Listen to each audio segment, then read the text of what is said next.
Je suis Thiaro Bemou, sous-officier supérieur des forces armées béninoises à la retraite, résident à Natitengu.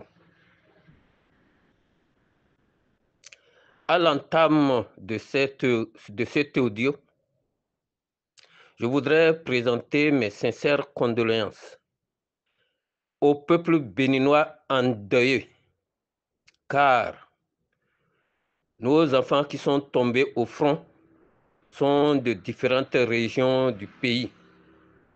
Donc c'est tout le Bénin qui est en deuil. Nous sommes en deuil parce que des gens sans foi ni loi se sont attaqués à notre patrie. Nous sommes tous interpellés. Nous sommes tous concernés. Du nord au sud, nous devons nous mobiliser. Nous devons apporter notre soutien indéfectible à notre armée, tel le faisait le peuple béninois pendant la Révolution. Il n'est pas question de rester dans son coin pour dire « cela ne me concerne pas ».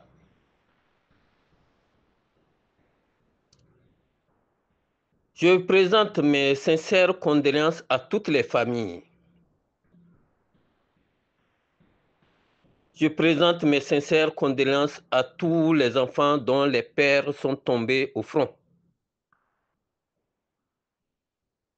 Mais qu'à cela ne tienne, il y a des non-dits dans cette affaire, car après la présentation que je vous ai faite, vous devez comprendre que j'ai servi sous le drapeau béninois. J'ai fait tous mes stages militaires au Bénin, dont le certificat inter-armes à Ouida. C'est là où tous les corps se retrouvent pour tester leur capacité opérationnelle. On vous forme pour le combat. Alors, moi, je me pose 1001 questions. Et je voudrais dire au peuple béninois, surtout à ceux qui sont dans l'ignorance du système militaire, que c'est une section dans le système français qui vient de tomber. Et une section, c'est une sous-division d'une compagnie. La section au front est appuyée par la compagnie. Ces enfants étaient-ils en isolé? Cela doit être clarifié.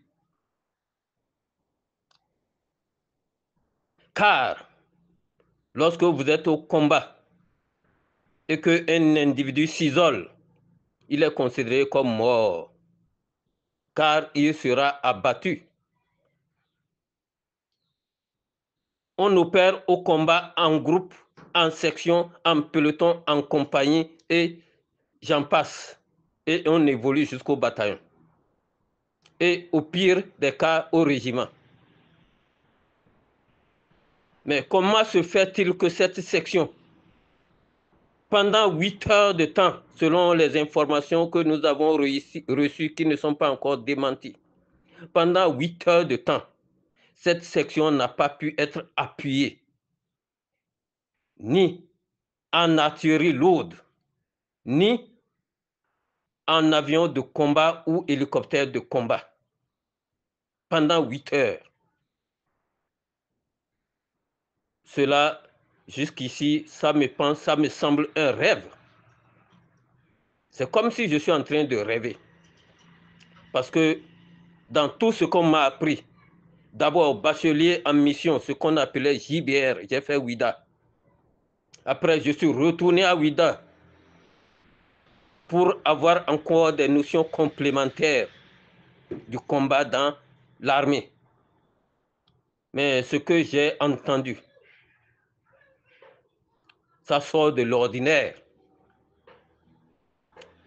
Mais Parfois, cela ne me surprend pas. Ça ne me surprend pas. Parce que moi, j'ai toujours envisagé des scénarios de ce genre qui devraient un jour nous frapper. Et nous devons prendre conscience de ce qui est en train d'arriver. Car, pendant longtemps, j'ai décrié le fait que ce soit uniquement les gens qui parlent français ou des gens qui ont eu CPE, BPC, Bac, etc. qu'on incorpore dans notre armée pour défendre la nation. Comme si nos jeunes frères, nos jeunes enfants au village, braves, parce qu'ils ne sont pas allés à l'école, ne peuvent pas défendre le drapeau béninois.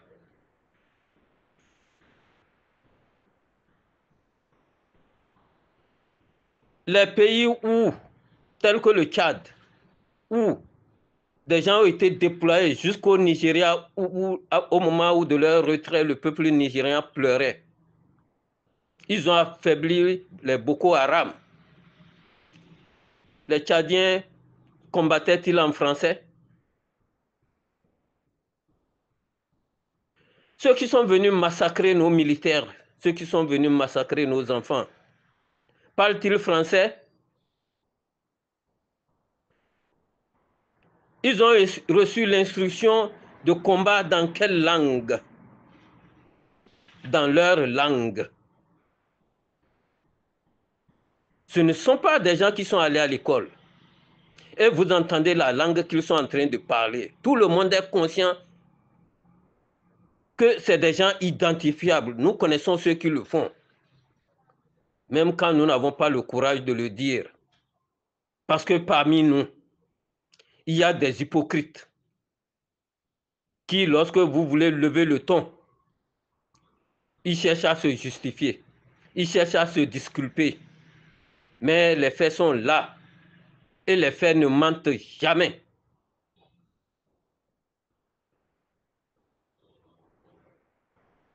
C'est un combat orienté, car tout citoyen honnête doit reconnaître d'où vient ce mal. Et le mal est en nous, puisque parmi nous, il y a des gens qui se réjouissent dans leur cœur pour ce mal que ces gens-là sont en train de faire, parce que ça les arrange, ça les nourrit. Cessons de nous leurrer, cessons de nous voiler la face. C'est nos enfants qui sont tombés au combat. Ça fait mal. 35 jeunes, l'avenir du pays. Ce n'est pas rien. Et comme je le disais, lorsque vous évoluez en isolé, vous allez rencontrer le pire des scénarios. Ça, c'est dans le système de combat. Et je reviens pour appeler notre président, chef de l'État, chef suprême des armées, le président Patrice Talon, en lui disant que notre pays est en train d'évoluer en isolé dans un groupe. Et ce groupe est composé du Togo, du Burkina, du Niger, du Nigeria et de notre pays, le Bénin. Le Mali est un peu en retrait, mais voilà les pays avec lesquels nous faisons frontière commune. Mais si aujourd'hui, nous seuls, Bénin, nous retrouvons hors de ce système, ça suffit que notre pays devient vulnérable. Si vos conseillers, ceux qui vous entourent, n'ont pas les couilles nécessaires pour vous le dire, moi, Charo Bemou, je vous le dis aujourd'hui, je vous soutiens dans certains domaines de votre système politique. Mais dans ce cadre, ça, je vous en veux. Je vous en veux parce que vous êtes sortis du groupe. Ne pensez pas que si nous avons des problèmes, le Nigeria viendra à notre secours. Non. Le peuple nigérian et le peuple nigérien sont un même peuple. Donc si nous avons problème avec le Niger, le Nigeria ne nous soutiendra jamais. Prenez ça pour info. Le Togo n'est pas avec nous. Pourtant, nous avons frontière commune. Le Burkina non plus. Alors dites-moi sur qui vous voulez compter. Mais ne me dites pas que vous allez compter sur la France. Car un proverbe dit que la pauvreté est contagieuse. Et être ami avec un pauvre, c'est que vous-même vous deviendrez pauvre. La France n'a rien à vous donner, à part vous conduire à la dette, comme elle-même, elle est endettée. Aujourd'hui, grâce aux réseaux sociaux, nous sommes au courant de la situation politique et économique de chaque nation sur cette terre. C'est grâce à l'Afrique que la France s'est développée, car elle n'a même pas une eau vendable sur son sol. Une eau qui peut lui rapporter des milliards de francs. Non, tout a été tiré d'Afrique. Et c'est avec ceux-là que mon président veut collaborer. Alors, nous allons vivre le pire des chaos. Car ils ont montré leurs preuves partout. Aujourd'hui, leur président se permet de parler de l'ingratitude de l'Afrique. C'est leur langue, le français. Mais il me semble qu'il n'a pas étudié bien cette langue-là. Puisque un acteur de théâtre n'est pas quelqu'un qui est nécessairement très cultivé.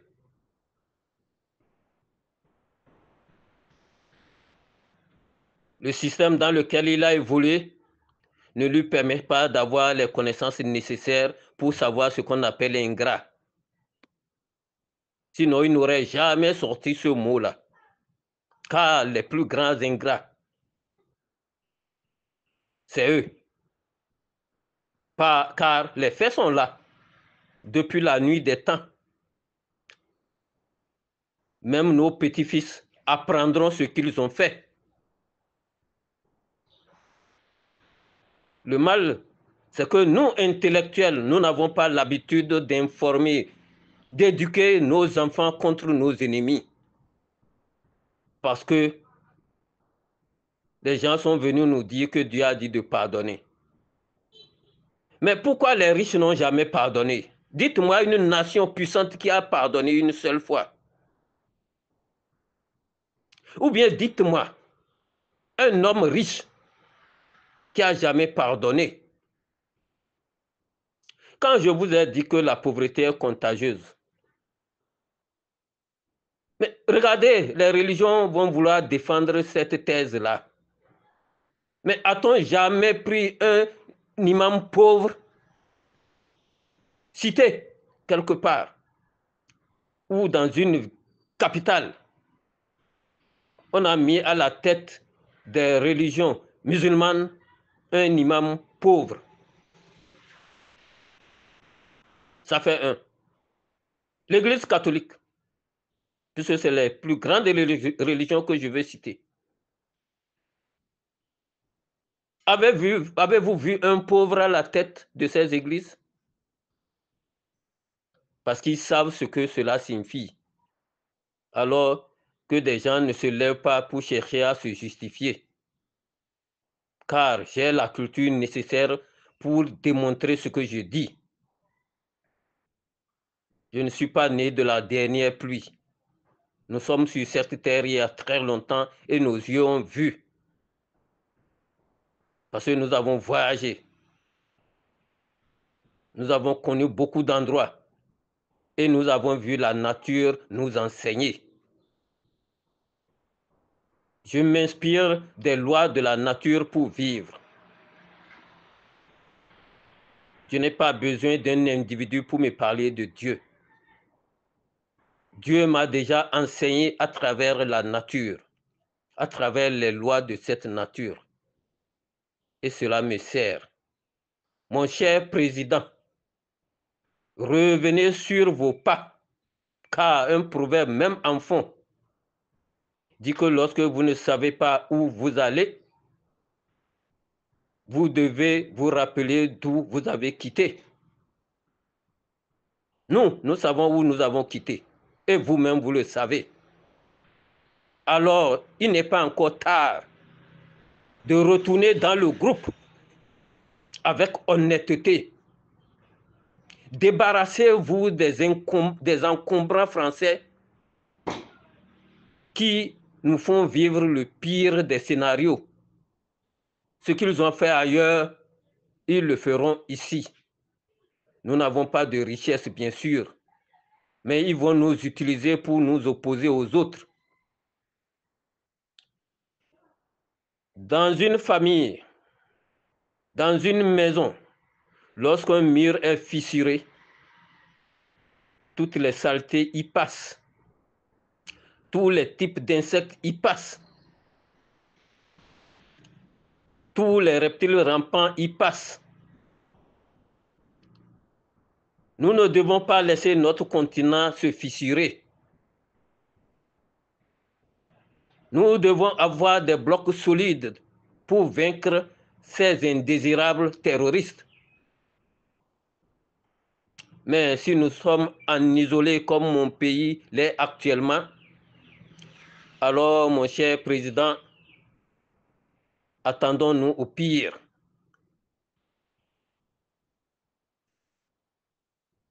Nous devons nous réveiller très tôt et ensemble, nous allons mener ce combat.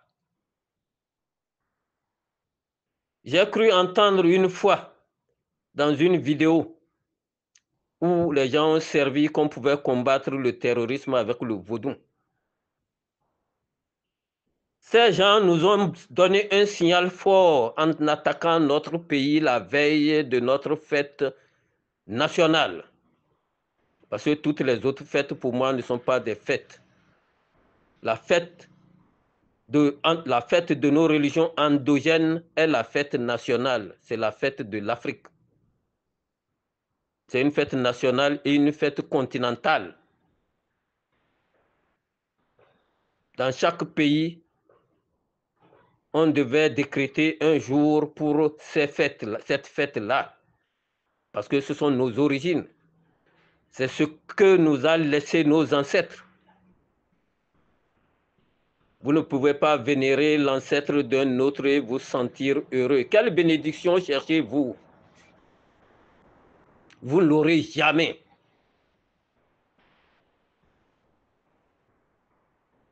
La preuve, c'est notre continent qui a le taux de mortalité le plus fort. On ne vieillit plus. Pensez-vous que ceux qui meurent dans ces conditions rejoignent-ils leurs ancêtres? Posez-vous cette question. Parce que tout ce qui va nous arriver est lié à cette situation-là. Donc, pendant qu'il est encore temps, mon cher président, chef suprême des armées, vous êtes un homme courageux, parce que j'ai toujours admiré votre courage. Il y a des décisions courageuses que parfois vous prenez, malgré ce que cela va donner. Et comme dans votre langue, on le dit parfois, vous prenez parfois des décisions de ce que vous appelez Sunugulbe. Et au bout du rouleau, on se rend compte des bienfaits de ces décisions-là.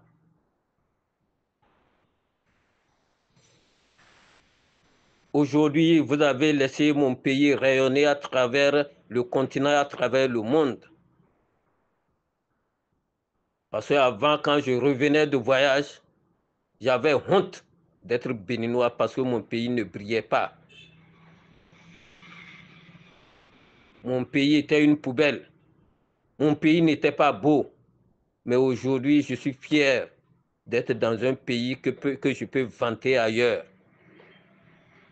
Ma capitale brille, contrairement aux gens qui disent autre chose, c'est en travaillant qu'on mange. Ce n'est pas en bavardant. Nous avons faim. Si vous n'avez pas travaillé, vous ne mangerez jamais. Moi, je ne me plains jamais de la faim. Car je fais tout pour ne pas manquer le minimum.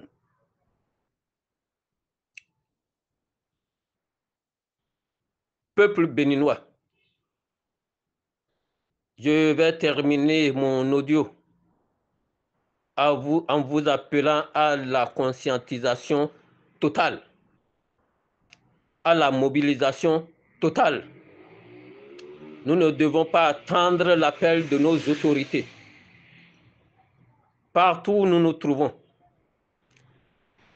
dans les couvents, dans les églises, dans les mosquées, nous devons prêcher pour une mobilisation citoyenne.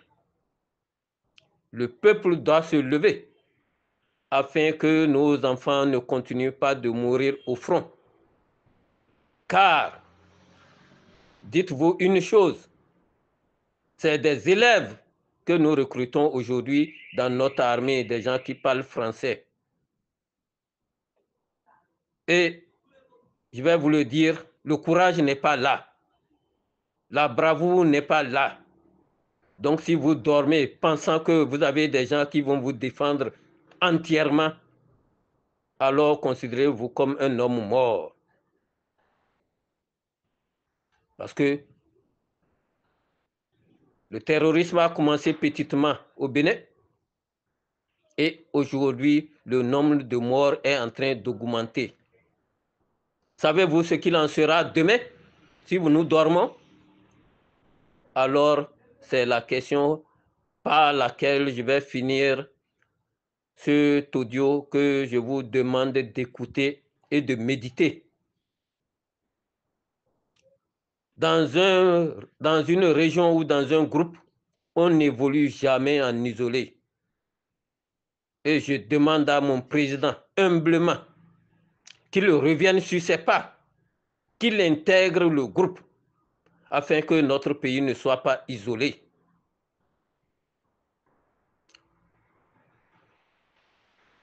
Je vous remercie et que les mains de nos ancêtres nous couvrent de leur protection. Ainsi soit-il.